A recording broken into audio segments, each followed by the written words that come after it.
remember me, though I have to say goodbye. Remember me. Hello beautiful people and welcome back to my channel. So for today's video I have this super special alebrije inspired sugar skull based on the movie Coco. Now if you guys don't remember, the alebrijes were these spirit guides that would guide the dead in the land of the dead. So my skull is based on the artwork and the glow in the dark component. So I'm so excited to show you guys how to achieve this look. I'm also very excited to announce that I am collaborating on this video with my best friend Rosalie from Snazaroo here on Instagram and YouTube, and she created this Frida Kahlo look from the Frida Kahlo in the Coco movie, which I think came out super awesome, so please go ahead and show her some love after you're done watching this video. And a very short disclaimer before we get started, I want to let you guys know that in no means do I claim to be a face painter or body painter artist of any sort, but I did have a lot of fun creating this look. I did learn lots of things throughout the way while creating this look, so if you're interested in learning along with me, then just keep watching. Here I am showing you guys my inspiration page for the look. I did have a little rough sketch, as you can see to the right, of how I wanted this look to turn out. So now I'm just going to go ahead and take off any color from my face with a makeup wipe, which I had red lipstick, so obviously I wanted to have a clear base to work with, so I cleared that out of the way. And with a little Elmer's glue, I'm going to go ahead and glue down my eyebrows. Now the purpose of this is so that we can go ahead and block them out. Now you don't have to do this, but I just prefer to do this so that I can really see what space I have to work with, especially since there's a lot of artwork going on the forehead area. And basically you just run through a couple layers of glue, let it dry, and set it with powder. And I did this 2 to 3 times before being completely happy with how covered they were with glue. And since I want to completely erase my eyebrows, I'm going to use this peach color corrector to get rid of any darkness that's still peeking through my eyebrows, because I really want to erase them and I want to basically have no eyebrows and look like an alien. And I'm also taking the opportunity to flatten out the glue underneath while I put the color corrector on. And I'm also putting some shape tape on just to finish concealing and giving it more of a human quality color, I guess, and also setting it in place with some setting powder. So now I'm just taking a regular white eyeliner to roughly sketch out what I want my skull to look like. So this is basically to map everything out to see where you're going to place your arts and your features and stuff. And if you guys were interested, this is the actual picture I was referring to for the artwork style that I wanted to kind of achieve with this. Now I don't know if I achieved it, but this was the inspiration that I was going for. So I just wanted to really make sure that I was spacing everything out correctly. For the eyes, I did want to go a little bit longer because the skull does have more longer rather than circular eyeball shapes. And I'm also drawing the neck. I knew I wanted to include a neck in this look to kind of make the skeleton come to life and not look so scary and like a floating head.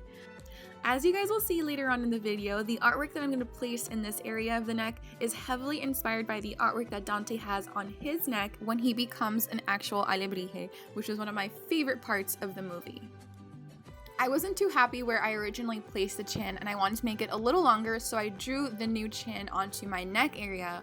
While I did this, I also made sure to look straight into a mirror every so often to make sure that my proportion on my neck was the same to the proportion on my chin area. Drawing onto a piece of paper is obviously not the same as drawing onto your face, so make sure to take your features into account, especially if you're changing from your face to your neck. Next, I just roughly sketched out the details, and now moving on to the face paint. And I'm just using this children's safe face paint from Snazaroo, which I got from Michael's. And with the white face paint from that kit and a regular paintbrush that I got from Michael's in a value pack, I'm just basically filling all the white parts that I have to fill in. Since this paint is water activated and can get pretty diluted really quickly, you want to make sure not to use so much water, and you also want to use crisscross motions when filling in. If not, the paint can look streaky and patchy.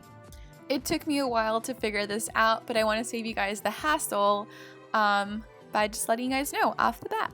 Next, I'm using the same brush that I used for the white paint for the black areas on my face, and I'm basically blocking everything out as best as I can, even my ears, just because you really want to look like a skull. You don't want to have your humanly features poking out. You kind of want to look like you have officially entered the land of the dead. And I'm also taking a sponge to really saturate the area and It also helps to not make everything look streaky, so that's also another tip. And with a fine detailed brush, I'm just really carving out the edges.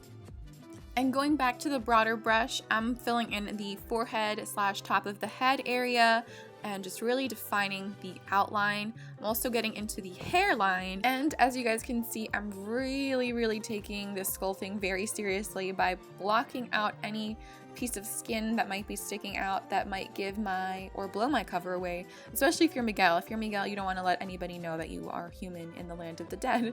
Now I'm just drawing the nose, and the nose kind of took a little bit of fussing around with because I just wanted to make the perfect heart shape.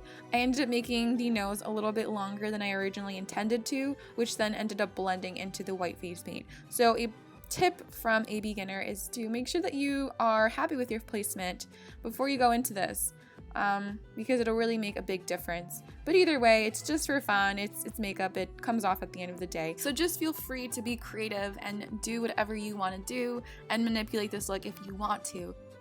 I'm also moving on to the eyes. For the eyes, I'm just using the detail brush just so that I have more control over the area that I'm painting. Since this is a smaller space, I want to have more product and area control. Snazaroo is a very safe product to use. It's made for children, so I'm getting real close to my eye. I'm not worried too much about getting it into the eye either. But if you want to take it one step further and get into your waterline, I would suggest using an eyeliner.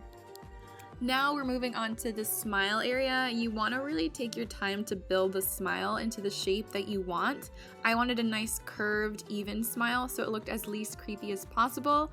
And you really want to take your time to work in smaller strokes. Since you are working in the mouth area, you want to take into account the curves and lines of your lips.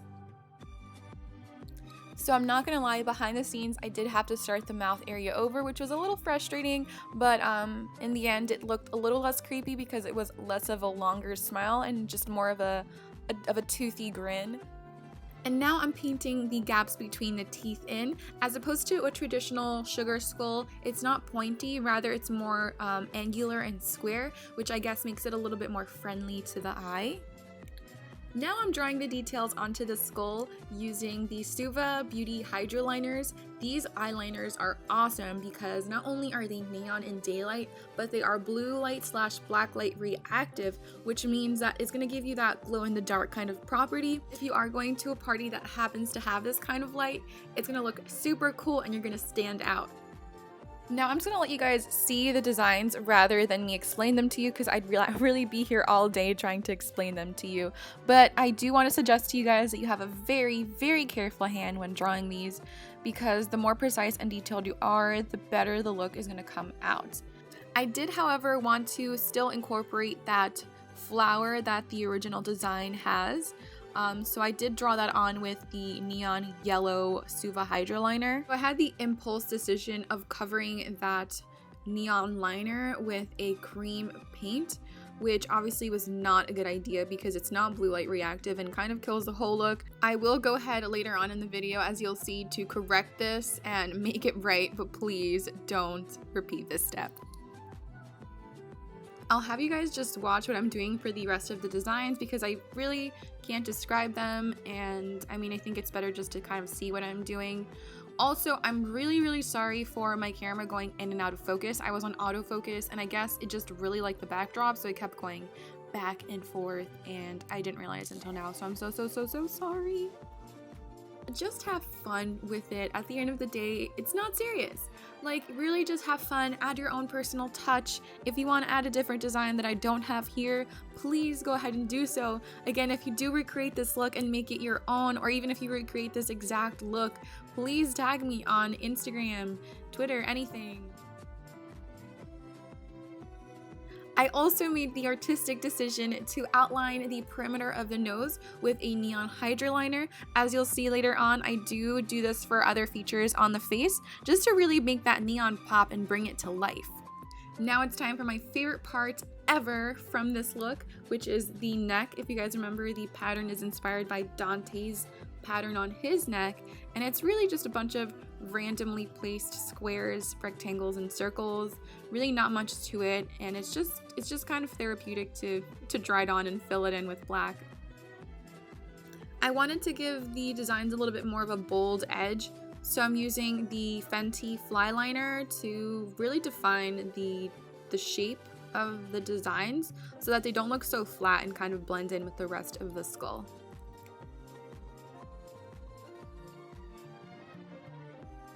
Because I'm so extra, I decided to outline the outline of the nose that was already there, just to piece everything together and make it pop a little bit more.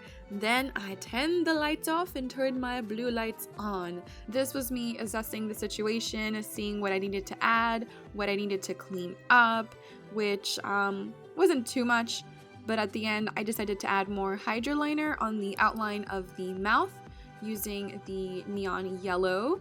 So just carefully placing that on and really saturating the color to make it pop. And for the sockets of the eyes, I used an orange just to kind of add more color. This is me just being an absolute perfectionist and looking at the finished product in different lights, because I just want to make sure that it looks fine no matter what. So I really want to saturate the paints and take away any streakiness and really just saturate it all around. I decided to take it one step further and outline the skull, and it was such a brilliant idea because it really brought the skull to life and defined the edges and kind of made it look like it was an actual skull floating and dancing and living its best life in the land of the dead. The flowers on the eye sockets made a comeback after being buried by the cream paint. So just guys, in the first place, as I told you, never do that. Just keep it at the Hydra liner and you should be fine. And this is my dad just stepping in and being the real MVP and painting on the Hydra liners onto my flower crown, which definitely made a huge difference. So if you are wearing a flower crown, I definitely suggest you painting them with the Hydra liners. There's something that will make them reactive to blue light. I didn't get to capture this part on camera, but I did paint on a little circle on my lid to make the flowers look more like flowers. And after finessing the look for a little bit more, because we are such perfectionists, we were finally done. Thank you guys so much for watching this video and diving into the world of face painting with me. It was so much fun and definitely something new for me. I hope you guys enjoyed this video. If you did, please let me know your thoughts in the comment section down below. Give this video a big thumbs up, and of course don't forget to subscribe to my channel. I can't wait to see you guys on my next video. Peace out, Girl Scout, over and out. Hi, I've seen that you come to the end of the video. My name is Frida Kahlo, aka Rosalie Snazaroo, and if you would like to see my part in this collaboration where I teach you how to recreate this Frida Kahlo look from Disney Pixar's Coco, make sure to click on my link in the down box or on your screen. So what are you waiting for? Click on my video to check how to make this look happen on you.